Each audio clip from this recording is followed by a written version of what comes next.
Hello, everyone, and welcome back to The Global Lawyer, a space created for lawyers who work across borders or who are preparing to, and for those who believe that language is not a barrier, but a bridge.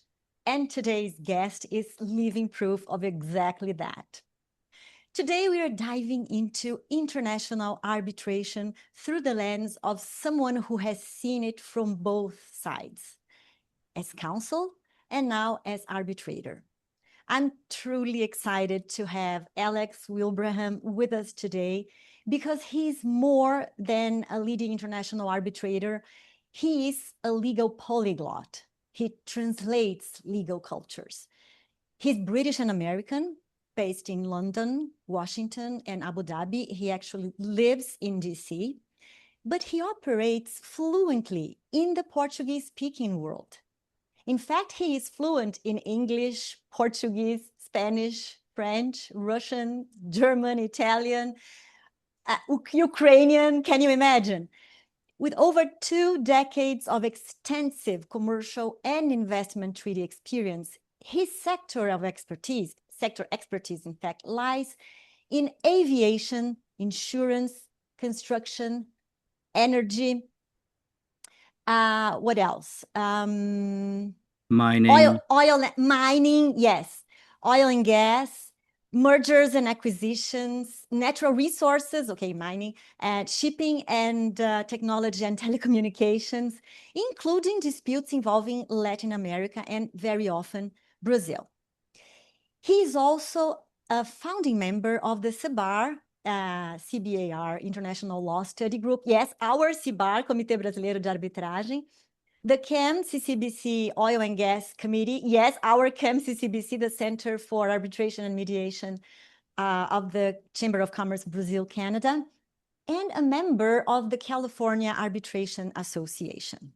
He has also served on the CPR Brazil Advisory Board, the International Institute for Conflict Prevention and Resolution, and has lectured on arbitration at Georgetown University, American University in Washington, D.C., and the Universidade de Montevideo. Please correct me if I miss something. Okay, That's Alex. right.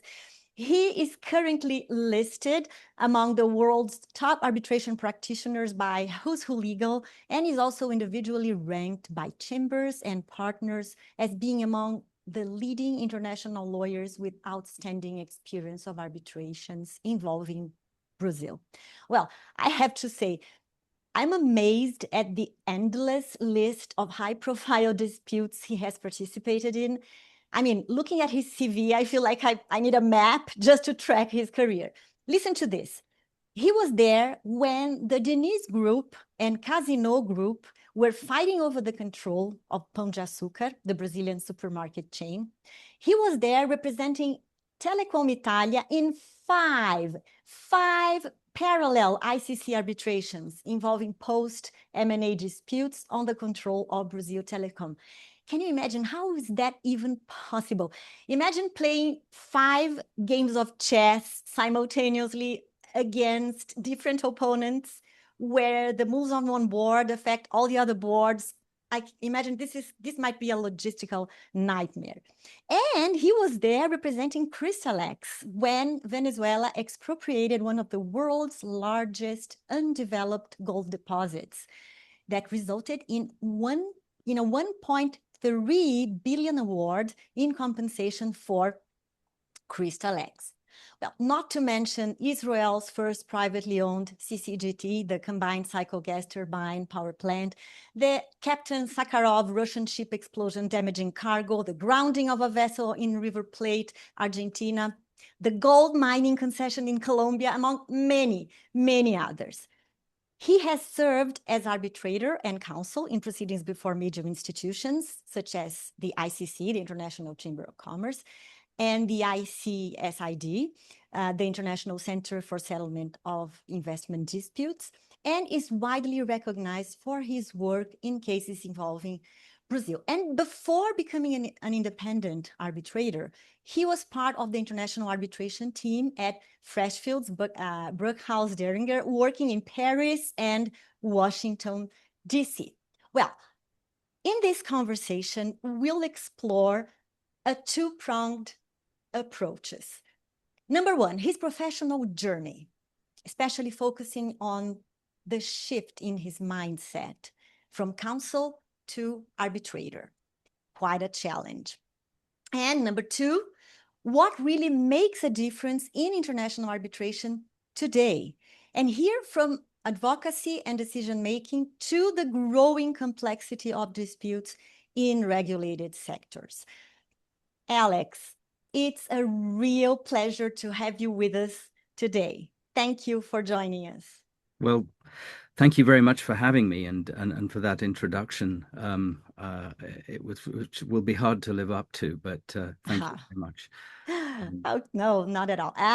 Let's start. Okay, let's start here with your journey. Okay, so you've had a very international career, London, Paris, Washington, and for many years you acted as counsel before moving into your current role as an independent arbitrator. When you look back at the transition, it was in 2023, if I'm not mistaken. Is that so? Yes. What changed the most in the way you see disputes and decision-making since then? And for Brazilian lawyers who want to build an international arbitration career, what really makes a difference in practice?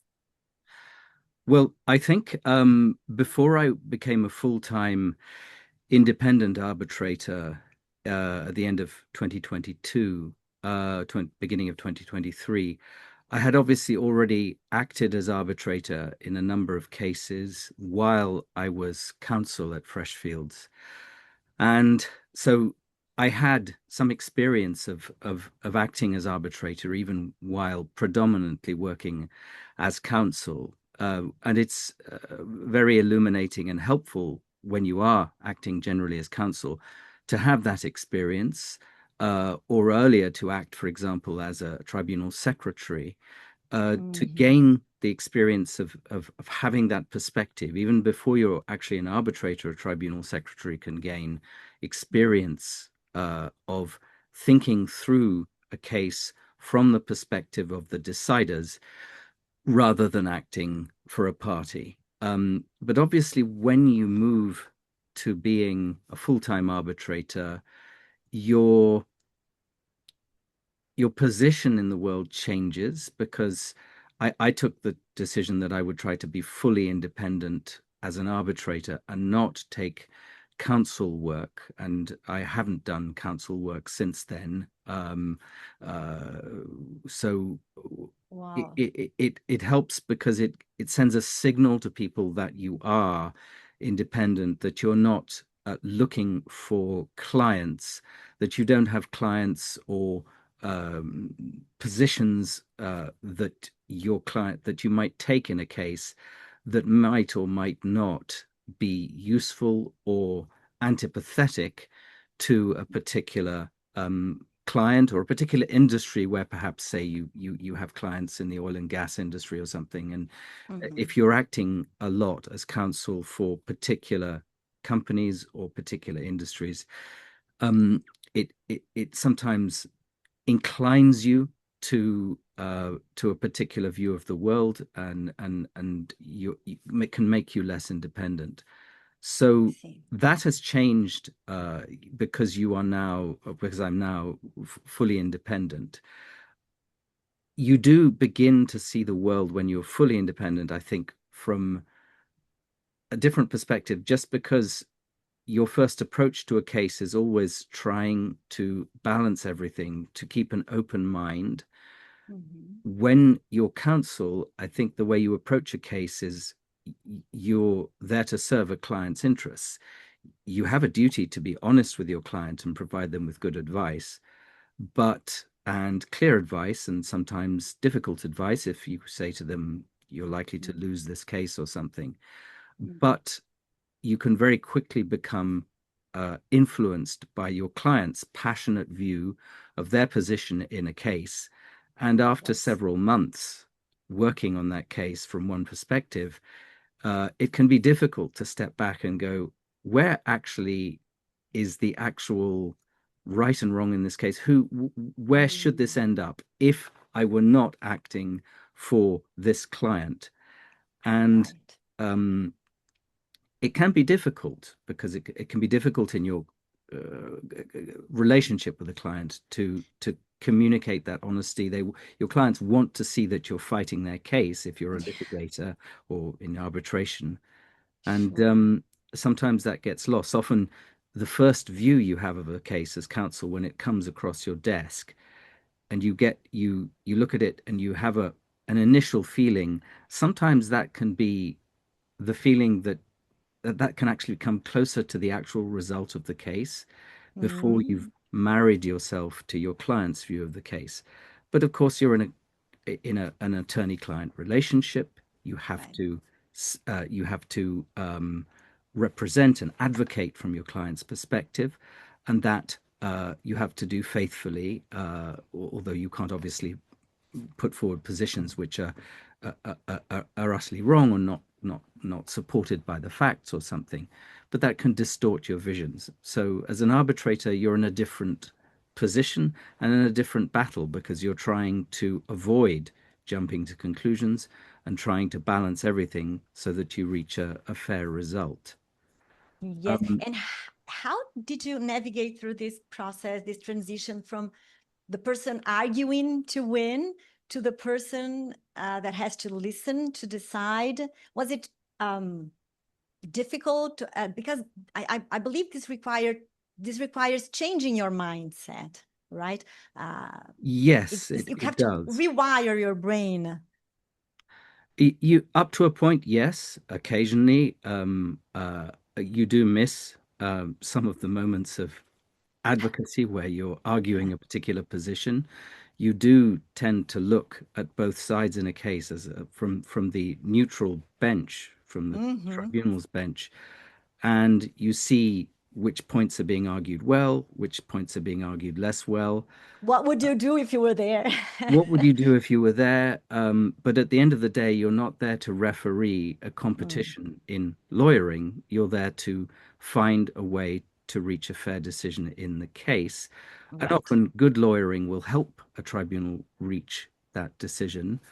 Um, and Yes. it's not just a display of advocacy. That's the most important thing. You have to, as a lawyer, you have to help the tribunal reach a decision. We'll get to that. And Yeah. yes, this is so important. And eh, yes, this is okay, let's bring it because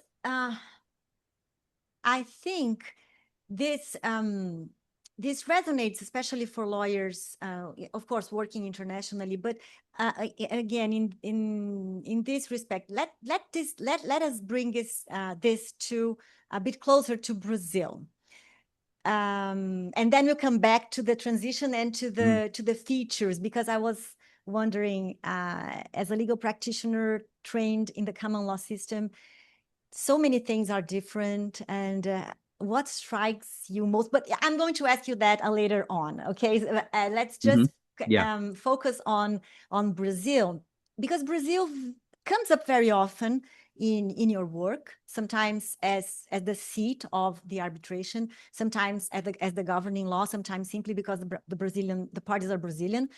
And from your perspective, what does Brazil do particularly well in arbitration today, and where do you think there is still room to grow? And I think you will be able to speak Hmm. about that. Yes. Thank you.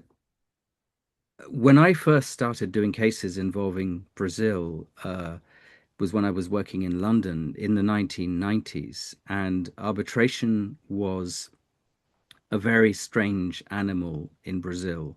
It was not well known or understood.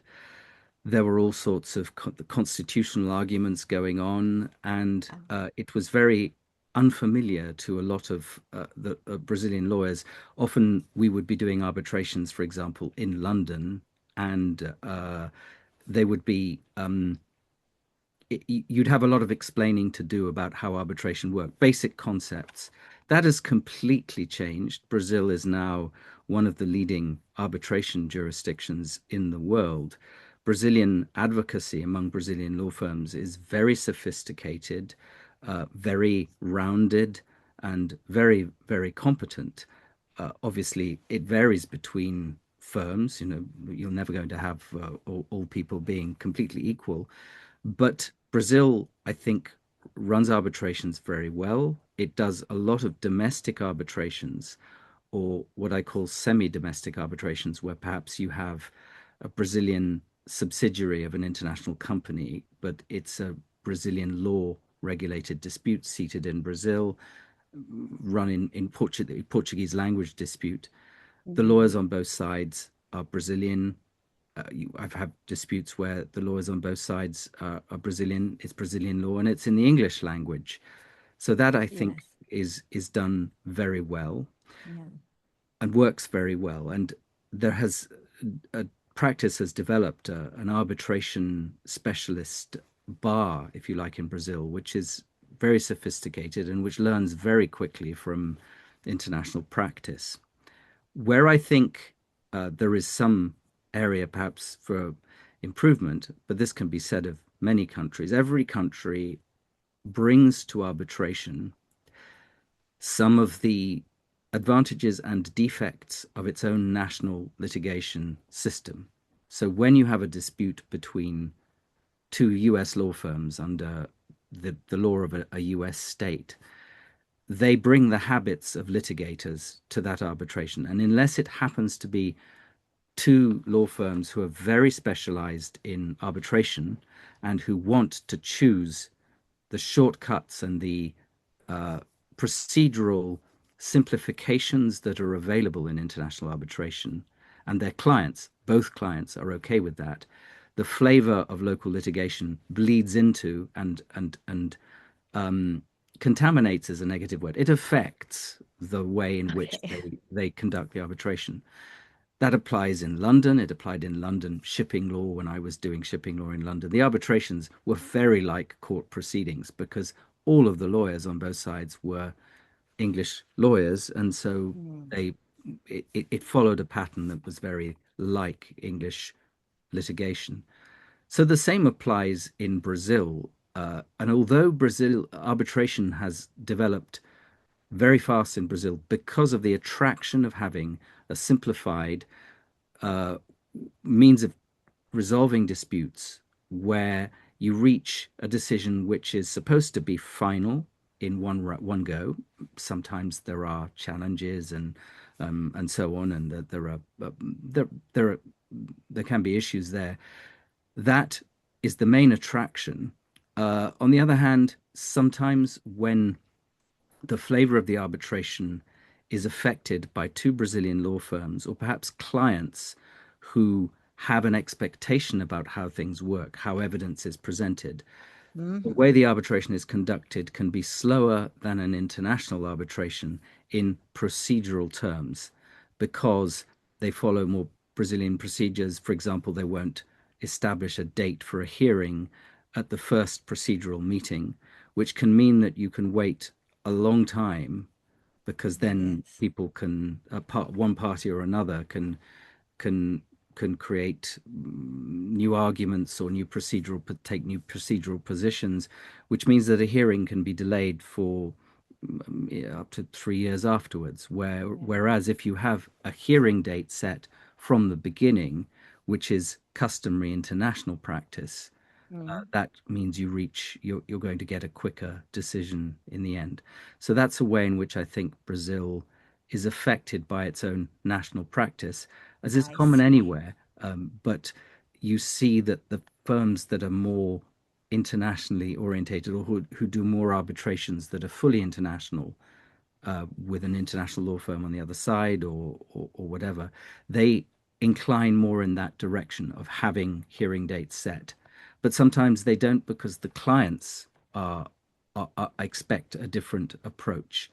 So I think that's something that could change and could be improved. But at the end of the day, as an arbitrator, as a tribunal, you have to go with what the parties want. If they want a procedure that follows that model, then it's difficult for a tribunal to say no, we refuse to do that. You're there to help them resolve the dispute as they wish it to be resolved.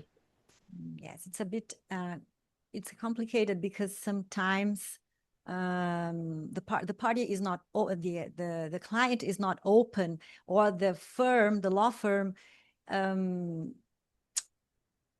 everyone must, it seems like sometimes everyone has to agree on everything. It has to be educated together, and in order for the thing for the process to flow, right? Yes. And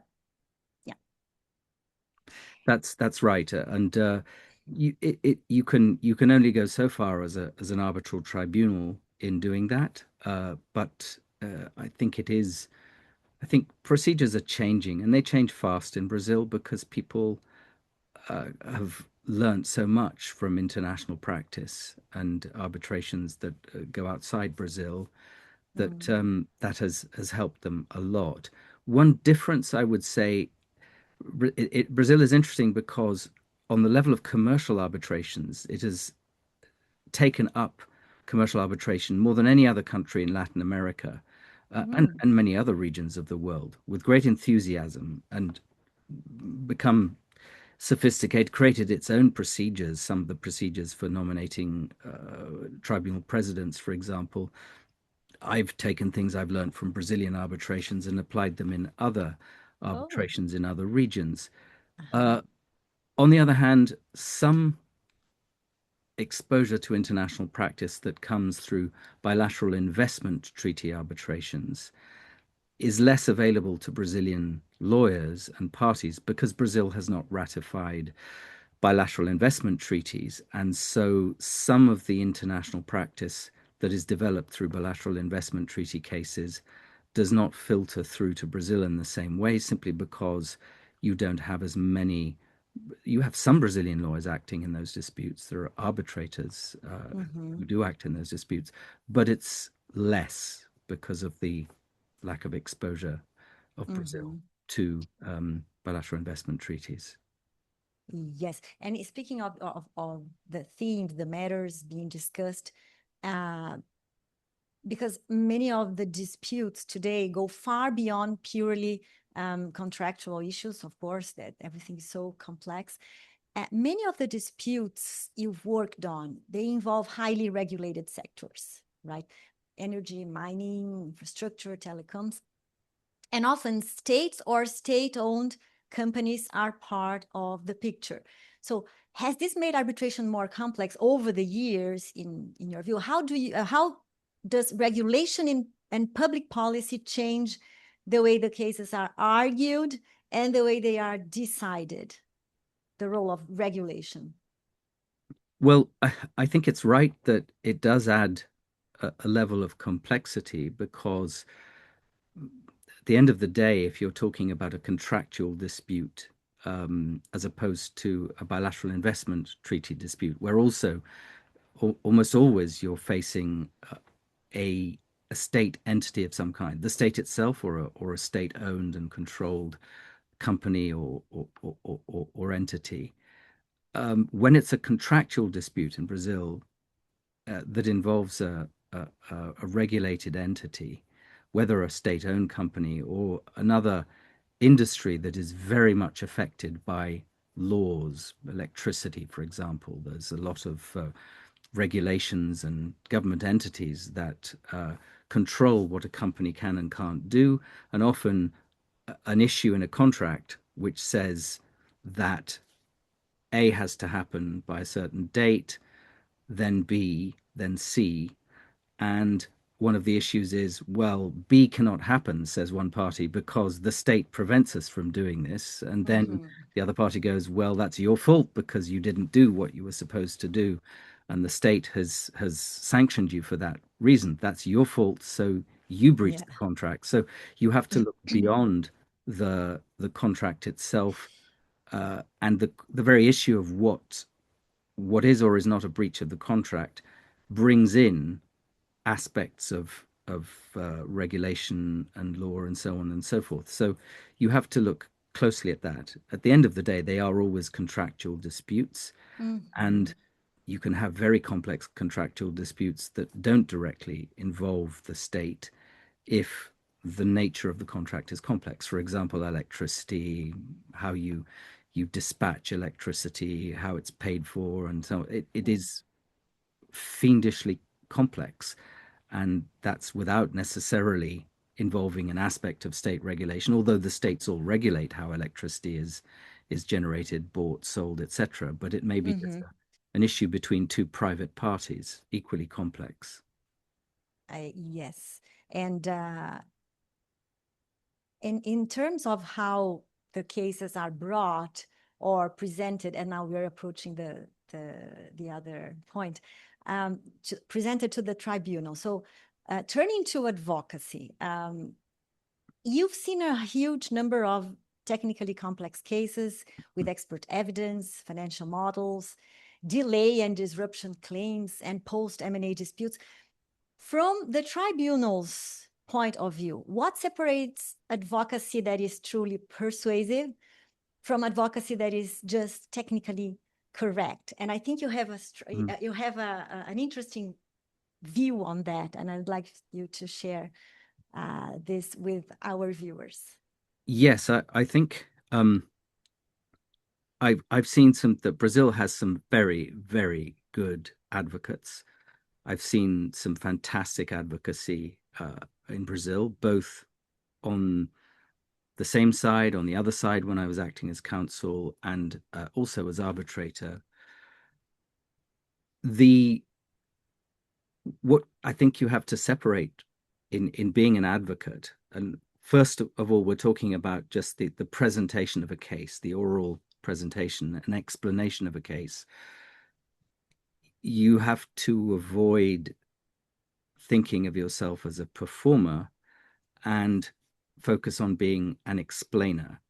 You have to, if the tribunal is going to find your assistance useful, you have to explain to the tribunal the way through the case, a way that their decision can be put together, so that it's clear, consistent, it matches the facts, it matches the law, and so on.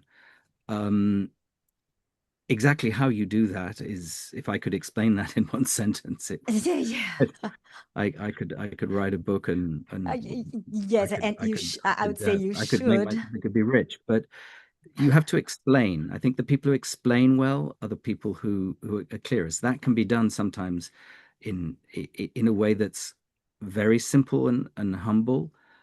And the key thing is to be clear and to understand where the tribunal is coming from, what difficulties they might have, either because of apparent weaknesses in your client's case, or because the issue is very complex and it needs a clear explanation. So that I think is what is fundamental in an advocate, is to put yourself into the mind of the tribunal and clarify. If it can be clear to the tribunal, if you can make it clear to them, then you're doing the right thing. Another issue is the question of cross-examination, how you use a hearing, because the other aspect of advocacy, well, we're leaving aside written advocacy, but that's also part of advocacy. Then there's oral advocacy at a hearing. Then there is cross-examination, how you expose the weaknesses of another side's case, particularly whether it's factual weaknesses or inadequacies, or an expert witness, how you clarify that for a tribunal, because it's an area where it's very important to make use of the time you have at a hearing to illustrate what you think are the weaknesses in the expert's position on the other side. And that's a complicated thing to do through cross-examination. It's a forensic process that takes care. You have to know the case intimately. You have to think into the expert's mind. You have to get behind what they're doing and find it's not so much a question of people often think it's about destroying witnesses, humiliating Yes, them, shouting at them. That's not helpful, and tribunals don't like to see witnesses being humiliated. Yes, I believe so. They want to be, they want to understand how reliable that witness is, to understand what they're doing, to get behind what they're doing and what they're saying, and to understand which areas. There's always an area in which an expert is less expert than they claim to be. They can't know everything. Okay, so you have to find that. So And it's an expedition through the yeah, skills exactly. of You need to know what you can rely on more than some of it is perhaps less reliable sometimes than experts' understanding of the details of a case is or the facts in a case is not 100% reliable. And so that's something that you have to focus on and in your cross-examination and reveal. I believe for Brazilian lawyers that might be quite a challenge because cross-examining is not something that is day-to-day for Brazilian practitioners. So it's part of the getting of honing the skills to practice in international arbitration to master how to master cross-examination. You have to be able to do it well in order to extract what you want and for your questions or what your questions lead, where your questions lead are effective and useful for the case or for your success in the case. I mean. Yes, I think it is something that I've seen Brazilian lawyers getting better and better at doing. It is something that is viewed sometimes as being a magical skill that only common lawyers have, American or British lawyers or other common law jurisdictions. I don't think that's strictly true. It is at heart, it's both simple and complex. At the heart of it is a process of putting propositions to a witness in a way that uses closed questions. So you suggest your question when you're a cross-examiner contains a proposition that they must either answer yes or no to, and that pushes them into revealing exactly how they reached a decision. Exactly how close they are, how accurate their recollection of a fact is, how complete their a theory or an opinion about the facts, if they're an expert, exactly how complete that is and what it's based on and so on. They're skills that can be learnt, and they're skills that I think particularly younger lawyers have picked up in the process of doing international arbitrations, doing training courses. There's could do a quick plug here for there's a Lusophone arbitration training course that's coming up in I think it's April this year, which I'll be participating in among many other experts. And I think it's a skill that can be learnt, and it's a skill that is very helpful, because if you are going to have witnesses at a hearing, especially expert witnesses, then you need to make use of that time well by understanding cross-examination. And it's very interesting when you say that no expert knows everything. You have to find the weaknesses, and it's an investigative work, and you have to be shrewd in order when you prepare the questions, and it must be really exciting for being prepared to and think of a question, and just as you said, thinking about the answers, how to narrow the approach so that the witness answers exactly what is important for you. And Brazilian lawyers, as you said Brazilian lawyers, we have brilliant lawyers, and someone we used to say that we have this tendency to be, let's say, voluminous, writing too much. Do you see a change over time in that, or how does that look for you from a few years until now, in this respect? Because we write a lot, and our culture, we are culturally really different. We are not so practical as you guys in the common law system, and advocacy can be extremely formal, overly dense. So tell us. I think I have seen the answer to your question is I've seen a very big change in the way that advocacy works, because advocacy is about your audience in a court in a town in the interior of Brazil is one judge, perhaps a first instance judge who knows nothing about the commercial issues at play.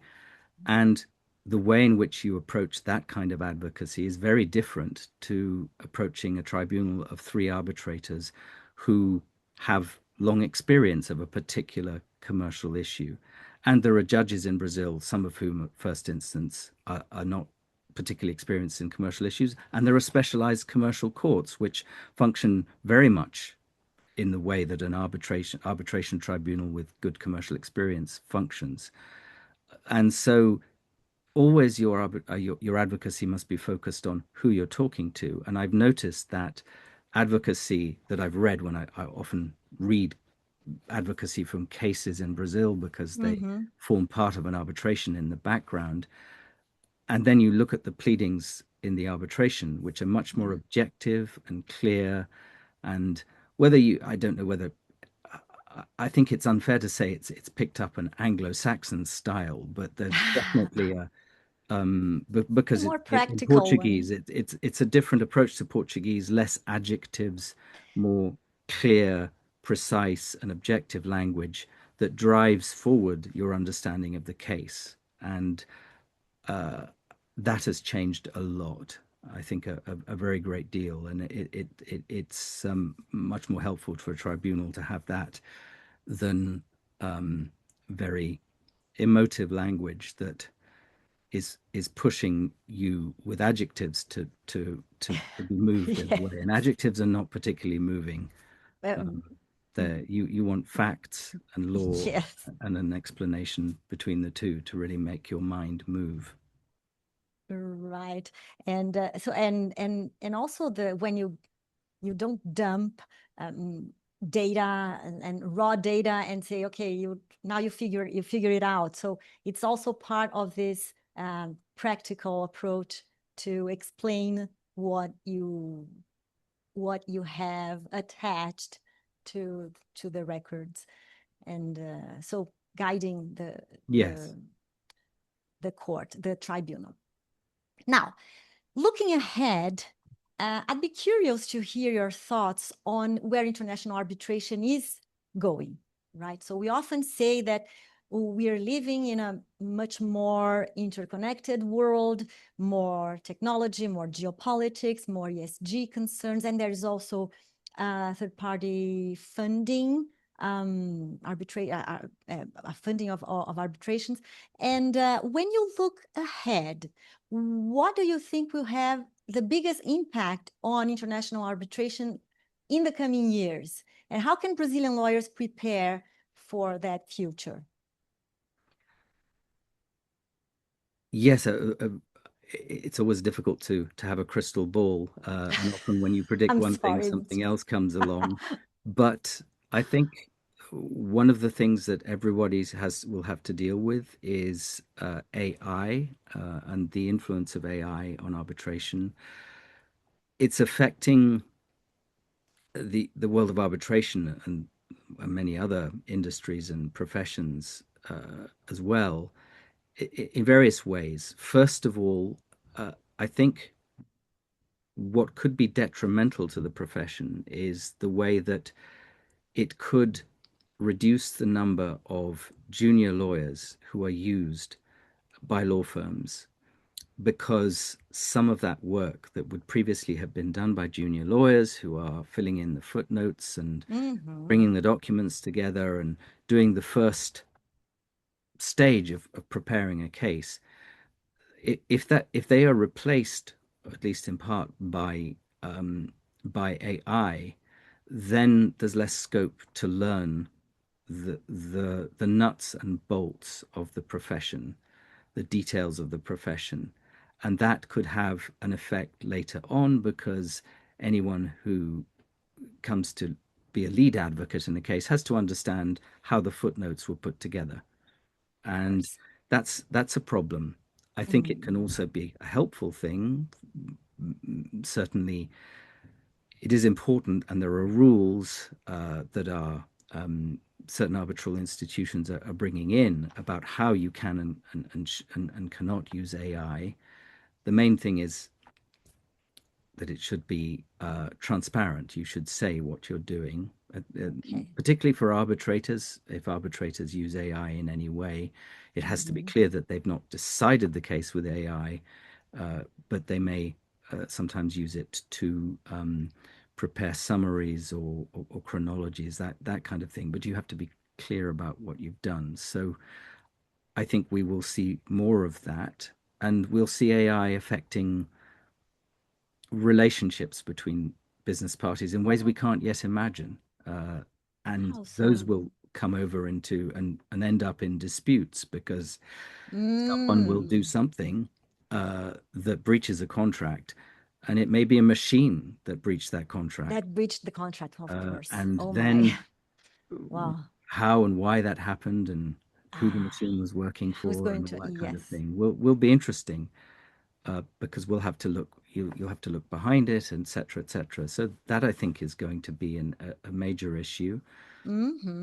Third-party funding, I agree, is another issue that will drive certain areas, particularly investor state disputes are often affected by third-party funding. And I think it's here to stay. I think it's something that's not going to go away, but you may see regulators pushing back against it in certain jurisdictions if it's felt that it's gone too far. But so far, I think it's something that's here to stay, and my view is it can be very useful if it's conducted in a way that follows certain ethical guidelines and requirements. Obviously, that it can't be. It has to be done within an ethical framework. But I think it helps. Yes, I would say that when it doesn't compromise or adversely affect, it helps. It can help a lot, because it opens a door to access to justice in cases where it otherwise would be impossible. So sometimes let's look the bright side of it, not the gloomy one. So in terms of preparation, so lawyers, okay, I think everyone, the whole humankind, everyone is preparing for something. We are now doing that as today, as we speak, because things are so different these days. I mean, from 20 years now, and it's one step at a day, right? Yeah. In terms of technology, relationship, and learning how to operate everything and administrate. I think the managing of expectations, not only, of course, in court, but in terms of business relationships. We have so much to learn, in terms of living together to avoid, to prevent, or to resolve disputes, right? Yes, yes, and I think that the another area in which, for example, if you look at the work of CPR and dispute Mm. prevention, Yes, this is a mediation, great, yes, tell us about it. that's an area where Brazil is very much leading in the world, I think. If you look at the work, for example, of Diego Falec and his firm Mm. in dealing with mass mediations to deal with very complex, Mm-hmm. very complex disputes involving many parties, disasters, for example, that affect members of the public, Yeah. where litigation could go on forever. And Yes. the idea of mediation being a way in which you can take some of the pain out of that process in very sensitive situations is something that really Brazil is leading the world in that area, but also to help parties understand that at one extreme, you have the idea of litigation that lasts for 10 years. And that can happen. And I understand in Brazil, it can go on for a very long time, litigation. Decades And sometimes. people can throw a case and a problem into a black box and leave it for 10 years, just hoping that it will go away or it will be resolved or it's a problem for another day. Yeah. If you manage to get the problem early and sort it early, then perhaps you can avoid these issues. And Yes. that's where things like mediation, even before arbitration starts, can be very helpful and can be very cost effective because they avoid taking up corporate time for a client and the cost of the actual litigation or arbitration itself. So I think that those are things that hopefully will develop more in the future and Yes, I are think developing. it's a cultural attitude, I would say, and people will get used um, to it. And again, education and showing the advantages. This is the best route. In fact, Yes. mediation saves a lot of time, a lot of money, and a lot of Yeah. trouble. One of the problems I think that going back to a point about state parties and Mm, that you face, and you see this in bilateral investment treaty arbitration against countries, is that there may be a dispute where a settlement makes sense. It's really only a question of how much, uh, what's the value of the settlement. But because state entities and states function in a different way, and there are concerns, there's always concerns about who's taken a decision to sign a check of mm, compensation to a private party and why, and how will they be criticized for that. That can be a problem in preventing early resolution of disputes. yes, On the very other well. extreme, big commercial cases I've seen between uh, groups of controlling shareholders where somebody has the power to say yes or no about how they want to dispose of their economic interests. Sure. Often these cases do come to settle, often after fighting a lot. And some of the big cases I've done, the Mm-hmm. Denise case, ended in a settlement Mm-hmm. because it took a lot of arguing, but at the Yes. end of the day, it reached a settlement, which was better than going all the way and to a final decision. But that's because the parties were able to reach those decisions, and with state parties, it can be difficult. And I don't mean that necessarily as a criticism, because I understand the difficulties that actors in state companies and have, and that can be very hard for them. Yes, yes, there are so many things at stake in when state nations and state companies are involved. well, public policy and okay, environment, or and so many things other than just the problem itself. So resolving it and how to resolve it becomes another step to be taken. Yeah.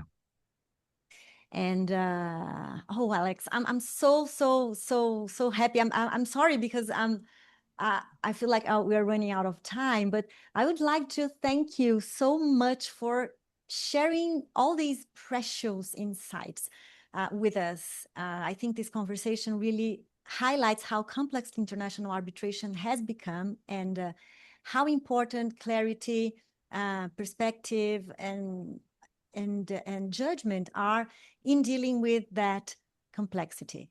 And also for our audience, especially those working in or with Brazil, it's incredibly valuable and to hear these reflections from someone who has such a broad and nuanced view of the field. I would be happy to have you here if you could come back another time next year so we can discuss other things, because I'm sure everything will be a little bit different. The challenges will be a bit different. And I'd like to thank you. It was an honor having you here. On behalf of IASP, I thank you so much. Well, thank you very much for having me. It's been a pleasure. Thank you. You're welcome. So let's close with a question for you all for all of us to chew on. In your own high-stakes conversations, negotiating a raise, convincing your team, whatever, are you acting like the counsel, just trying to win the argument at all cost? Or can you switch gears and act like the arbitrator, trying to guide everyone through the noise to the right conclusion? So it's a subtle difference, but as Alex has showed us, it changes everything.